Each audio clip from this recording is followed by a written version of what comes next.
मित्रों, हमने management of cooperative institution में केंद्रीय बैंक पढ़ा और केंद्रीय बैंक के प्रकार क्या हैं, केंद्रीय बैंक का विकास कैसे हुआ, उद्भव कैसे हुआ, विकास कैसे हुआ, उसके फंक्शन क्या हैं, उसके उद्देश्य क्या हैं, इन सब के बारे में हमने बातचीत की।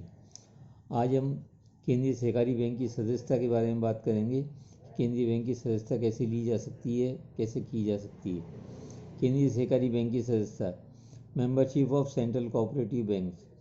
भारत में अधिकांश बैंक मिश्रित प्रकार के हैं। प्राथमिक समितियों के अतिरिक्त व्यक्ति इनके सदस्य हैं। इसके क्षेत्र में पंजीकृत सभी प्राथमिक समितियां एवं निर्धारित योग्यता वाले व्यक्ति इनके सदस्य होते हैं। शाख समितियों के अतिरिक्त विपणन समितियां, उपभोक्ता भंडार, औद्योगिक समितियां, सहकारी शाख समितियां आदि भी इनके सदस्य होती हैं। व्यक्तिगत सदस्यों में सार्वजनिक सेवा करने वाले, स्थानीय प्रभाव रखने वाले व्यक्ति होते हैं। केंद्रीय बैंकों में सहकारी बैंकों को बनाए रखने के लिए अब व्यक्तिगत सदस्यों की संख्या को नियंत्रित किया जाने लगा है। व्यक्तिगत सदस्यों को प्रबंध संचालक मंडल में अपना प्रतिनिधित्व करने वाले अधिकारियों को सीमित कर दिया गया है। कुल संचालकों के एक निश्चित प्रतिशत से अधिक व्यक्तियों को प्रतिनिधि को संचालक मंडल में सम्मिलित नहीं किया जा सकता। ये व्यक्ति केंद्रीय सहकारी बैंकों में ऋण लेने के लिए अधिकृत नहीं है। ये प्रतिबंध इसलिए लगाए गए हैं ताकि प्राथमिक समितियों को प्रबंध संचालन में अधिक महत्व दिया जा सके। अखिल भारतीय ग्रामीण शाख सर्वेक्षण समिति ने सुझाव दिया कि राज्य सरकारों को केंद्रीय सहकारी बैंकों की पूंजी में भाग लेना चाहिए। सदस्यों का दायित्व सीमित रखा गया है। केंद्रीय बैंक में ऋण लेने की सीमा सदस्यों द्वारा खरीदे गए अंशों के कुछ गुने तक निश्चित की जाती है। जो सदस्य अंश पूंजी में अधिक हिस्सा लेते हैं, अधिक ऋण प्राप्त करने के अधिकारी होते हैं। केंद्रीय बैंकों में व्यक्तिगत सदस्यता के बारे में मतभेद रहा है। मैकलेगन समिति केवल प्राथमिक समितियों को सदस्य बनाने के पक्ष में थी।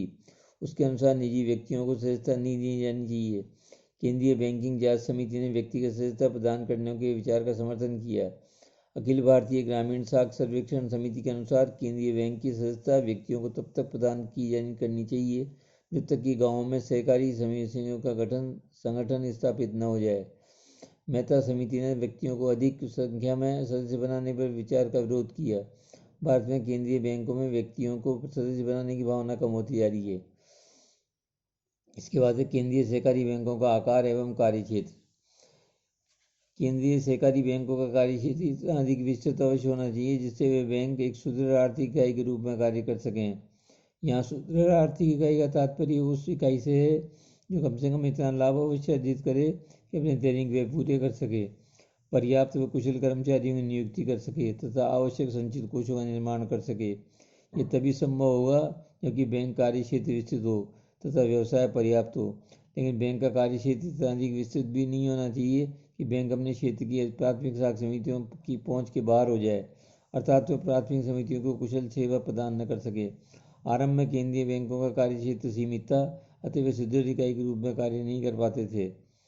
ग्रामीण शाख सर्वेक्षण समिति ने सुझाव दिया था कि एक जिले में एक केंद्रीय बैंक स्थापित किया जाना चाहिए।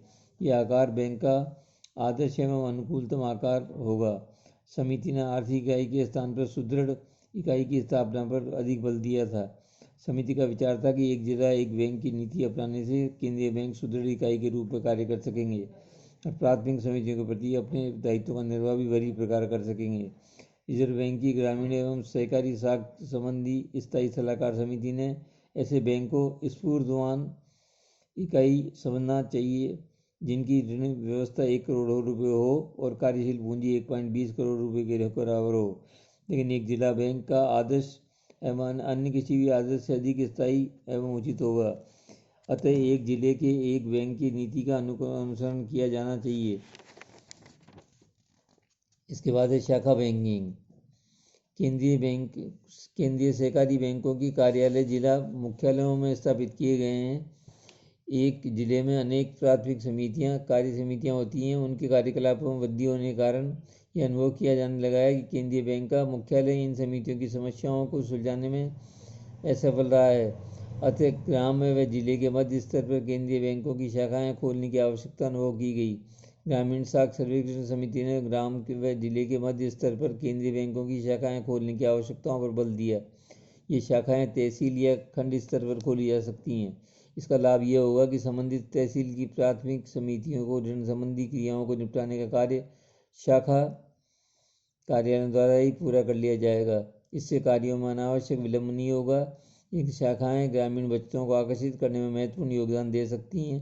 इससे केंद्रीय बैंकों की संख्या में कमी होने किंतु शाखाओं का विस्तार होने में से प्राथमिक समितियों की अधिक सेवाएं कर सकेंगी तथा इनकी समितियों में निकट संपर्क रहेगा।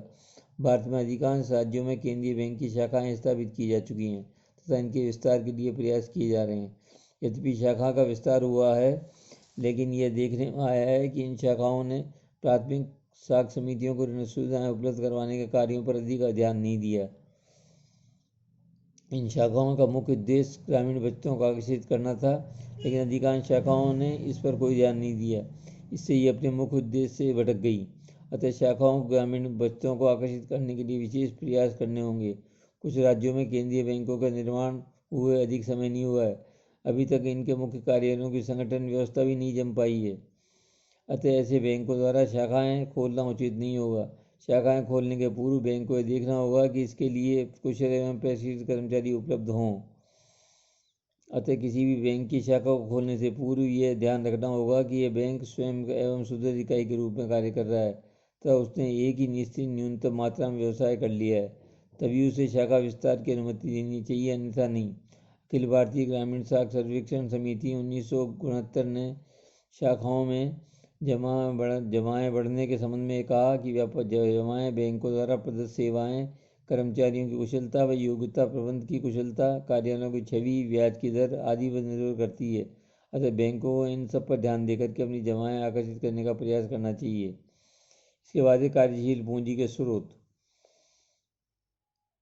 Sources of working capital. केंद्रीय सहकारी बैंकों की कार्यशील पूंजी के मुख्य स्रोत निम्न है। पहला अंश पूंजी, दूसरा संचित एवं अन्य कोष और तीसरा जमाएं और चौथा ऋण। पहला अंश पूंजी। केंद्रीय सहकारी बैंकों के अन्य सदस्य समिति व निजी व्यक्ति को बैंकों के अंश खरीदने होते हैं। इन अंशों का मूल्य प्रति 50 से 100 रुपये में तक रखा जाता है। केंद्रीय बैंकों की अंश पूंजी में वृद्धि करने के उद्देश्य से बैंक के उपनियमों में ये प्रावधान किया गया कि प्रत्येक प्राथमिक समिति को उसके द्वारा किए गए अंशों के एक निश्चित अनुपात तक ऋण दिया जाएगा।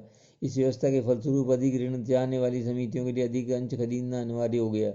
मेहता समिति ने केंद्रीय सहकारी बैंकों की अंश पूंजी में वृद्धि करने के लिए सुझाव दिया कि समितियों को केंद्रीय बैंक से प्राप्त होने वाले ऋण में 1.20 भाग के बराबर मूल्य के अंश खरीदने चाहिए। बैंकों में वित्तीय साधनों में वृद्धि करने व जनता में बैंक के प्रति विश्वास उत्पन्न करने के उद्देश्य से राज्य सरकारें इनके अंश खरीदती हैं।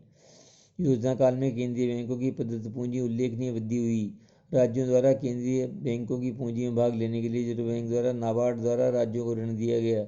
1991-92 में रिजर्व बैंक नाबार्ड ने प्राप्त ऋण की राशि 6021 करोड़ रुपये थी, जो 1992-93 में बढ़कर के 6446 करोड़ रुपये हो गई। इस प्रकार आज का नाबार्ड इनकी अंश पूंजी बढ़ाने में अप्रत्यक्ष रूप से सहायता कर रहा है। इसके बाद संचित एवं अन्य कोष। एक केंद्रीय बैंक को निम्नलिखित कोष बनाने होते हैं: वैधानिक कोष, डूबत एवं संदिग्ध ऋण कोष, कृषि साख स्थायीकरण कोष, अन्य कोष। इन कोषों के निर्माण में ये लाभ होता है कि एक और वह इनसे प्राथमिक समितियों को अधिक ऋण सुविधाएं उपलब्ध कर सकता है, तो दूसरी ओर डूबत ऋणों को अपलिखित कर सकता है। प्रत्येक बैंक को प्रतिवर्ष अपने लाभ का एक निश्चित प्रतिशत भाग वैधानिक कोष में डालना पड़ता है। आवश्यकता के समय इस कोष का उपयोग किया जा सकता है। सामान्य रूप से इसका उपयोग आकस्मिक हानियों की पूर्ति के लिए किया जाता है। 1991-92 में इनकी स्वाधिकृत निधियों की राशि 1888 करोड़ रुपये थी, जो 1994-95 में बढ़कर के 3288 करोड़ रुपये हो गई। केंद्रीय बैंकों के सामने ऋणों के भुगतान की समस्या भी है। अतः डूबत ऋणों को अपलिखित करने के उद्देश्य से डूबत एवं रजनिक ऋण कोष बनाया जाता है। इस कोष के निर्माण से बैंक के ऋण डूब जाने पर बैंक इस कोष में से वित्त की व्यवस्था करता है। ये कोष मेहता समिति के सुझावों के आधार पर प्रारंभ किए गए। इस कोष में राज्य सरकार भी केंद्रीय बैंकों द्वारा दिए जाने वाले ऋणों में वृद्धि के आधार पर 1% की दर से योगदान देगी थी। इन कोषों के संबंध में एक महत्वपूर्ण तथ्य ये भी बन रहा है कि इनकी राशि डूबत ऋणों को देखते हुए बहुत कम है। हाल ही के वर्षों में केंद्रीय बैंकों द्वारा प्राथमिक समितियों को उदारतापूर्वक ऋण देने की प्रवृत्ति बढ़ी है। इस संदर्भ में डूबत एवं संदिग्ध ऋण कोष का महत्व और बढ़ गया। ग्रामीण शाखा सर्वेक्षण समिति ने इनकी आवश्यकता के संबंध में लिखा कि पर्याप्त सुरक्षित कोषों के लिए उतनी ऋण उत्कृष्ट आवश्यकता है जितनी की अंश पूंजी के लिए। हम यह विश्वास करते हैं कि समय समय पर इस पहलू पर सहकारी विभागों और केंद्रीय बैंकों के संचालकों द्वारा समुचित ध्यान दिया जाएगा। आजकल केंद्रीय बैंकों की अंश पूंजी में राज्यों का योगदान भी बढ़ता जा रहा है। राज्यों को इनकी अंश पूंजी में इसलिए भाग लेना होता है जिससे बैंकों की वित्तीय स्थिति सुदृढ़ हो तथा साथ ही इन बैंकों के प्रति जनविश्वास का जागृत किया जा सके। इसके लिए राज्यों के पास वित्तीय साधन होना आवश्यक है। राज्यों को केंद्रीय बैंकों की अंश पूंजी में भाग लेने के उद्देश्य से वित्त प्रदान कराने के लिए रिजर्व बैंक द्वारा राष्ट्रीय कृषि साख स्थायीकरण कोष की स्थापना की गई। अब ये कार्य नाबार्ड कर रहा है। ऐसे कोष विभिन्न स्तरों पर सहकारी साख संस्थाओं